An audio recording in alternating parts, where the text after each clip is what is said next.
Hello dear students, आज मैं आपको संधि के बारे में बताऊंगा। कक्षा 10वीं में संस्कृत में 5 या 6 नंबर की संधि जरूर आती है, तो आप बहुत अच्छे से समझना। पूरी संधि समझ में आ जाएंगी कि किस प्रकार से विच्छेद किया जाता है और किस प्रकार से संधि को पहचाना जाता है।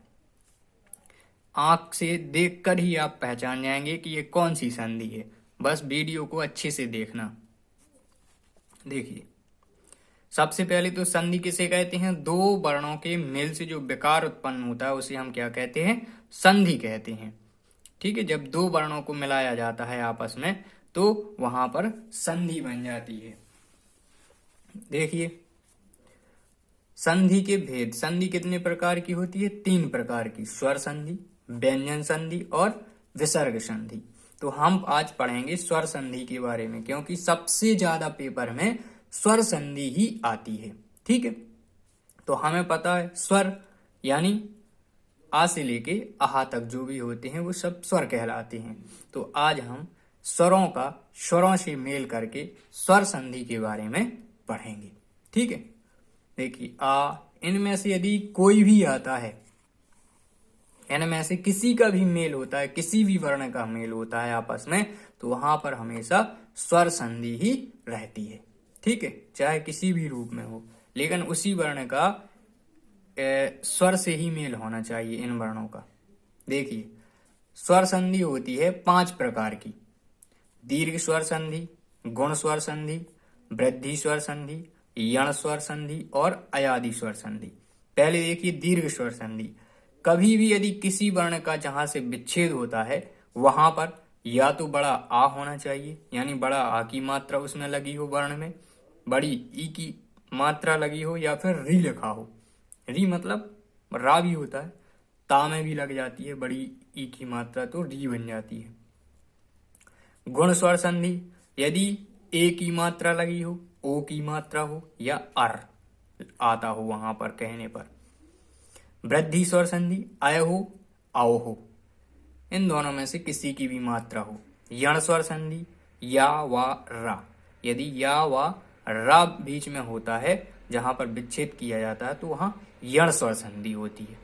अयादि स्वर संधि, यदि विच्छेद वाले स्थान पर अय, आय, आओ, आओ, यदि ये उच्चारित होते हैं वहां पर तो कौन सी संधि हो जाती है? हमारी अयादि संधि हो जाती है। ठीक है, देखिए अब हम स्टार्ट करते हैं। सबसे पहले मैं बताऊंगा आपको दीर्घ स्वर संधि के बारे में। तो दीर्घ स्वर संधि के बारे में पहले ही बता चुका हूं कि आ, ई, उ या फिर री, इनमें से यदि कुछ आता है तो वहां पर कौन सी संधि बन जाती है? सॉरी, यहां पर मैं लिखना भूल गया था, उ। देखिए, ये मैंने बता दिया है कि किससे किसका मेल हो कि दीर्घ स्वर संधि बन जाए। तो मैंने यहां बताया है कि जब आ का आ से मेल होता है तो वहां पर कौन सी संधि बन जाती है? दीर्घ स्वर संधि। यानी या तो इसका मेल इन दोनों में से किसी से हो, या इसका मेल इन दोनों में से किसी से हो, या फिर ई का मेल इन दोनों में से किसी एक से हो जाए, या फिर यहाँ पर ई का मेल इन दोनों में से किसी एक से हो जाए तो यहाँ बड़ी ई की मात्रा आ जाती है। यस, इसी प्रकार यहाँ पर दिया गया है तो बड़ा ऊ बनता है। इसी प्रकार री का री से मेल होता है तो बड़ी री बनती है। मैंने यहाँ पर कुछ एग्जाम्पल लिए हैं, आप एग्जाम्पल की सहायता से बड़े ही आराम से अच्छी तरीके से समझ जाएंगे। देखिए, यहाँ पर मैंने पहला लिया है, यहाँ लिया है मैंने मूल्यांकन। ठीक है, तो देखिए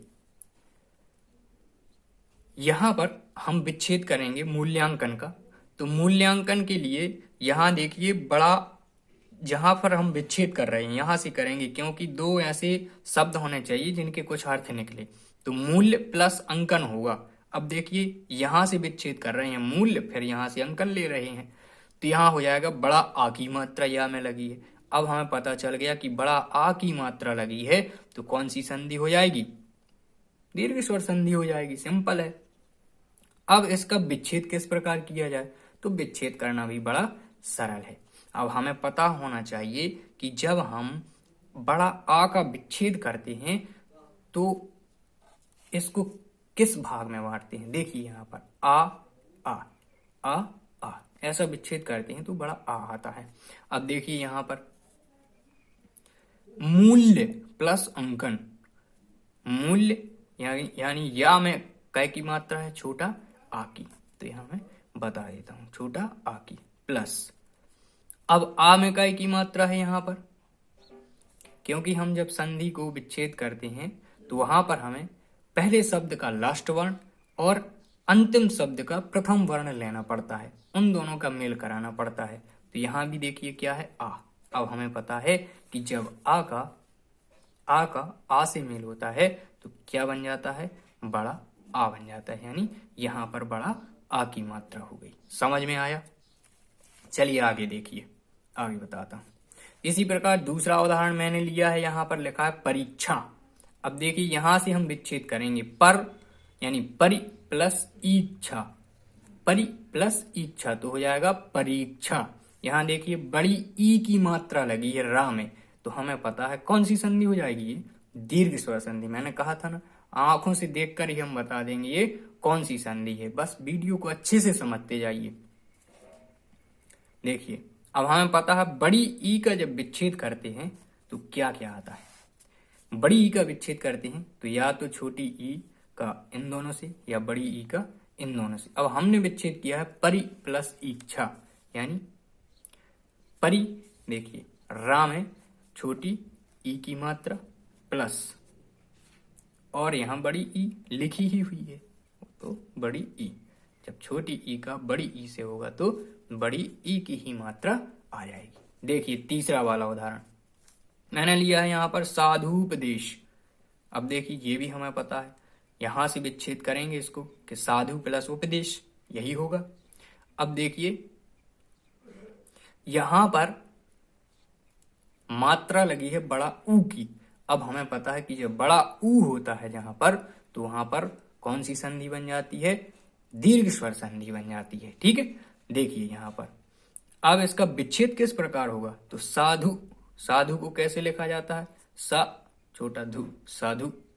ठीक है, तो छोटा धु में मात्रा होगी ऊ की, छोटा ऊ की, छोटा ऊ लिखा है ये। ठीक है, प्लस छोटा ऊ की मात्रा।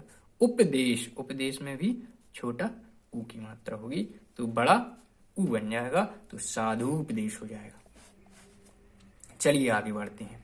देखिए यहां लिखा है मात्र प्लस ऋण, यानी हमारा पूरा शब्द बना है मात्रण। ठीक है, तो यहां पर जो ये लगा हुआ है इसका मतलब ये है, ये लेना है। हमेशा याद रखना, यदि ता में इस प्रकार से मात्रा लगा दी जाती है तो ये री बन जाता है। देखिए और उसको इसी प्रकार से विच्छेद भी किया जाता है, तो मात्र प्लस ऋण तो हो जाएगा मात्रण। यानी यहां पर त्र लिखा है, यानी र का छोटी री यहां पर लगा दी हमने, तो छोटी री का बड़ी री से यहां पर मेल हुआ है तो यहां पर मात्रण यानी बड़ी री ही आएगी तो मात्रण हो जाएगा। देखिए आगे दूसरा है गुण स्वर संधि।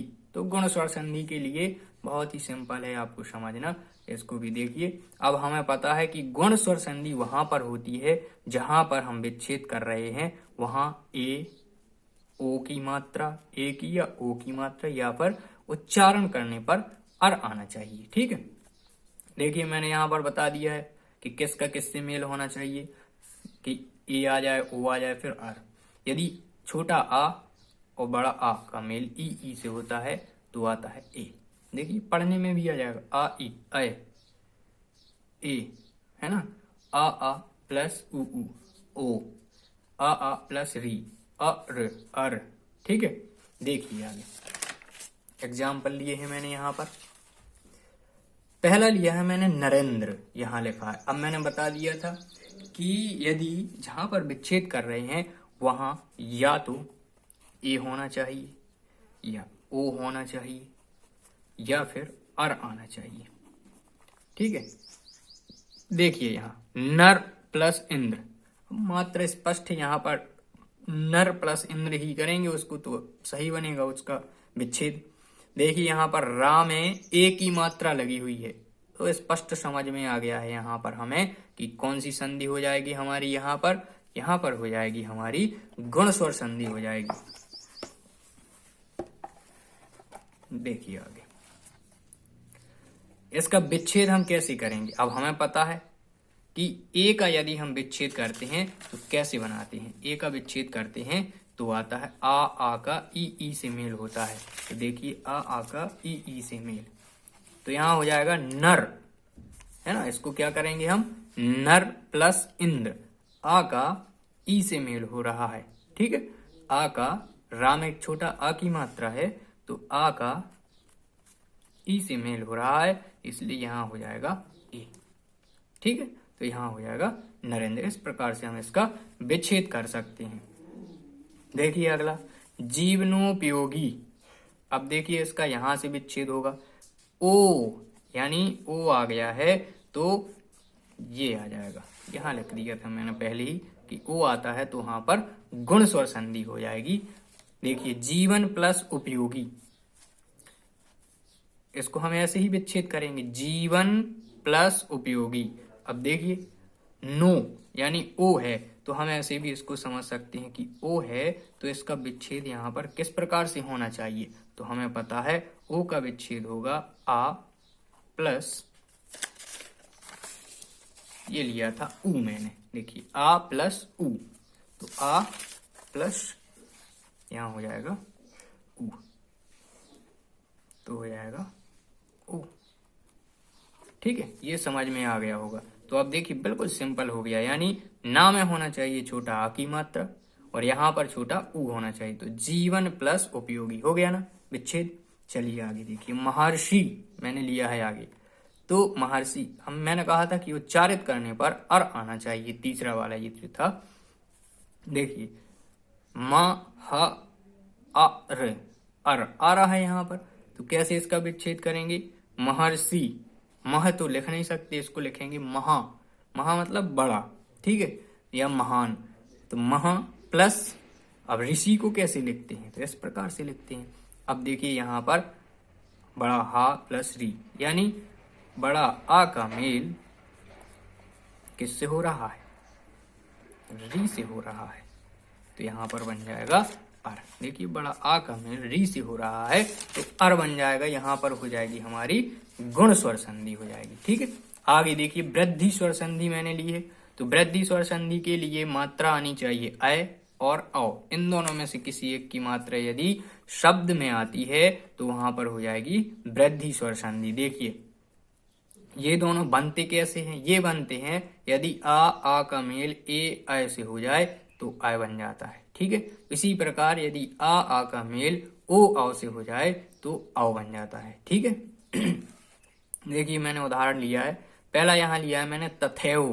अब पता है हमें कि अय और औ आता है जहां पर, यानी अय और औ आता है जहां पर, तो वहां पर हो जाती है वृद्धि संधि। देखिए यहाँ पर डबल मात्राएं चढ़ी हुई हैं, मतलब यहाँ पर क्या है, अय है और अय है, तो हमें पता है वृद्धि संधि है, ठीक है।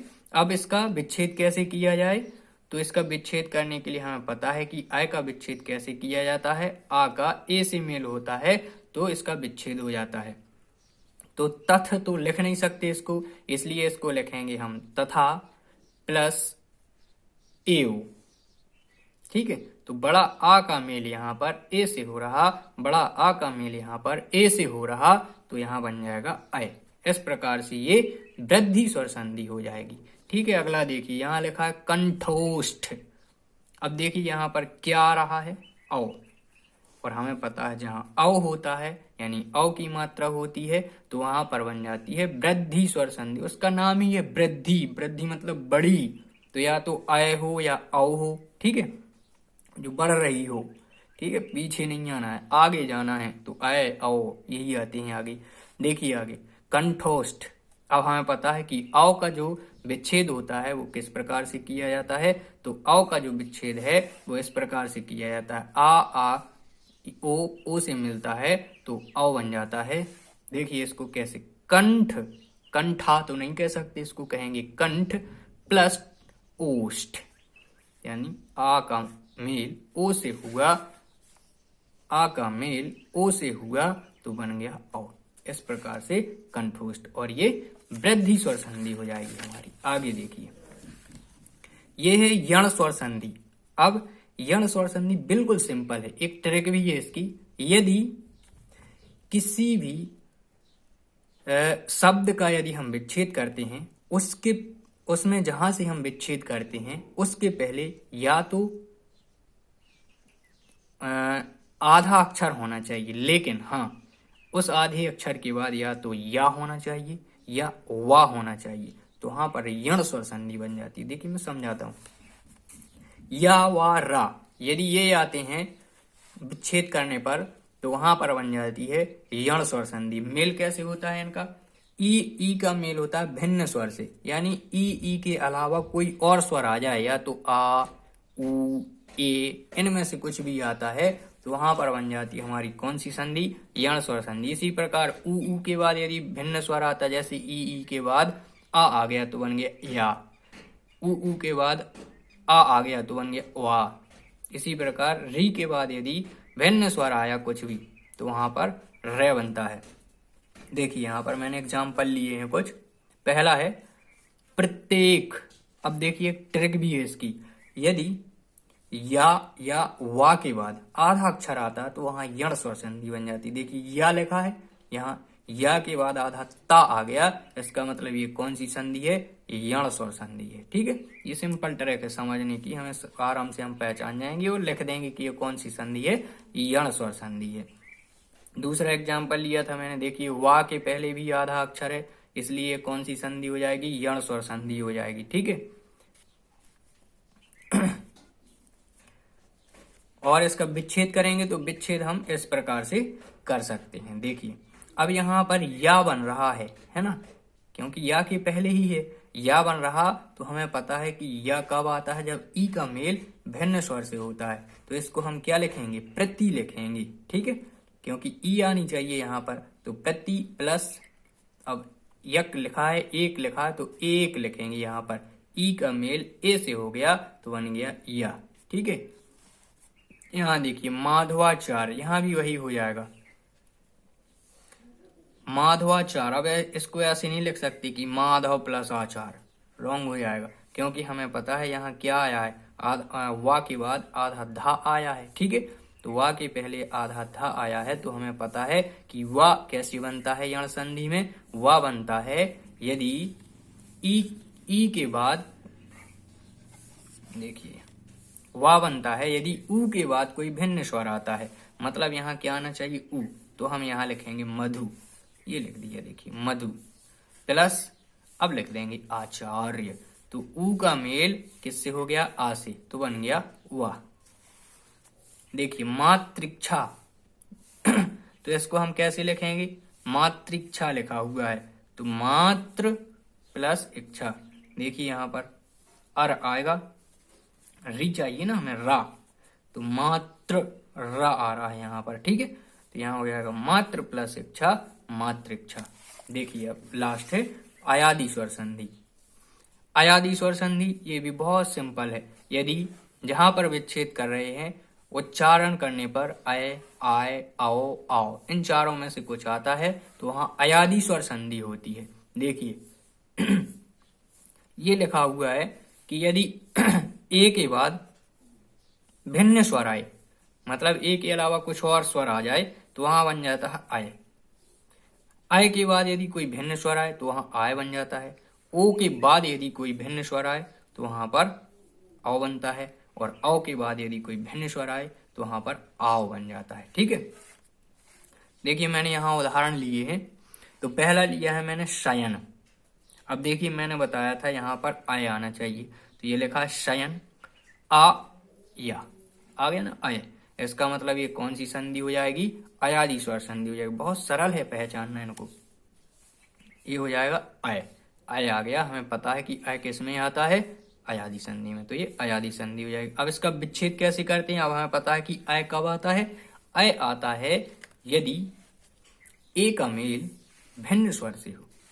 मतलब प्रथम में तो ए आना चाहिए, तो ए आना चाहिए। ए कैसे बनाएंगे? शयन लिखा है तो शा को कर देंगे ए की मात्रा चढ़ाकर से, ये कर दिया से प्लस, अब यहाँ अन कर देंगे अन, तो से प्लस अन सो जाएगा शयन। ये विच्छेद हो गया और ये पहचान भी लिया। देखिए दूसरी मैंने लिए यहाँ पर नायिका।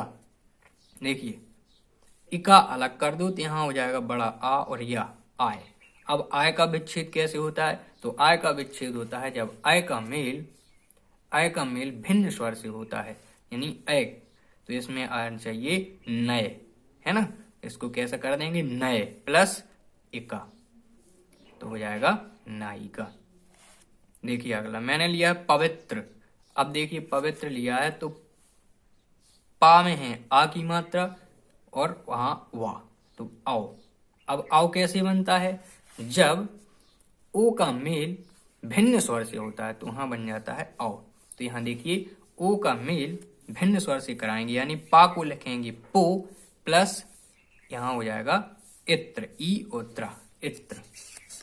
यहाँ पर हो जाएगी अयादि स्वर संधि। अब देखिए लास्ट ये लिखा है धावक यहाँ पर, ठीक है। तो यहाँ बड़ा आ और वा आ गया तो धाव यानी आओ। आओ हो गया। आओ का विच्छेद कैसे करते हैं? आओ का विच्छेद करते हैं जब आओ को किसी भिन्न स्वर से मिलाते हैं तो आओ बनता है। तो यहाँ हो जाएगा धाव प्लस अक, धावक। ये हमारी सभी प्रकार की संधि हो गई हैं। ज्यादा से ज्यादा वीडियो को शेयर जरूर करते जाइएगा।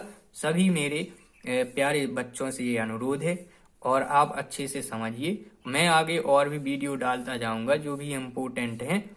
तो मैं इंग्लिश की और मैथ के भी क्वेश्चन डाल दूंगा। मैं बार बार यही कहता हूँ। चैनल को सब्सक्राइब करने के लिए कहिएगा अपने मित्रों से भी। धन्यवाद।